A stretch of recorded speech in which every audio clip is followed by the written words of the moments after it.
TAO NAN Primary School Year 2020 Prelim question. Now this one here is on algebra. So let's read, okay? So Alice is 5V years old. BT is 18 years younger than Kelly. Wow, that's 3 people are involved already.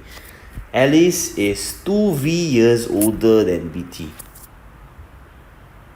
Find in terms of V the total age of the 3 children in 2 years' time.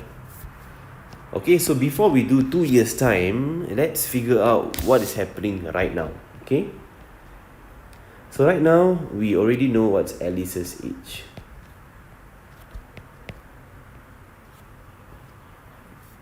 Okay, and we are also given between Alice and another person. Okay, we don't worry about this statement first because we don't have any information yet about this statement. But we know that Alice is 2V years older than BT. Alright, so this person is 2V years older than BT. So BT is younger, right? Younger by how much? Younger by 2V.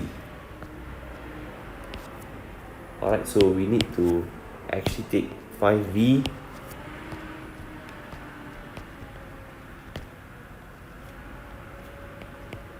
minus 2V.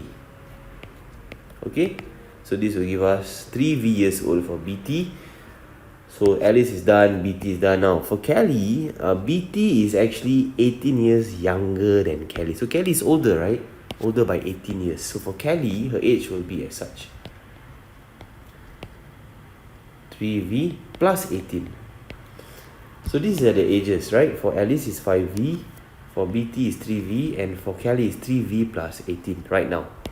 Now in 2 years' time, what's happening?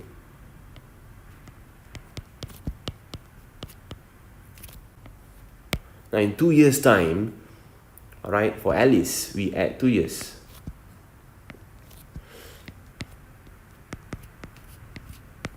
Okay, for BT, she also increased by 2 years, right? So it's 3V plus 2. And for Kelly, it's gonna be 3V plus 18 plus 2, which is equals to 3V plus 20. So what is the total age? So total means you gotta add Alice's plus BT's plus Kelly's. So the total in 2 years' time will just be 5V plus 2 plus 3V plus 2 plus 3V plus 20. Alright, so we add the V's. 5 plus 3 plus 3. How many V's are there in the V family? 5 plus 3 is 8. 8 plus 3 is 11V. So we have 11V here. And then the numbers family. 2 plus 2 is 4. 4 plus another 20 is 24. So 11V plus 24 years of age. Final answer.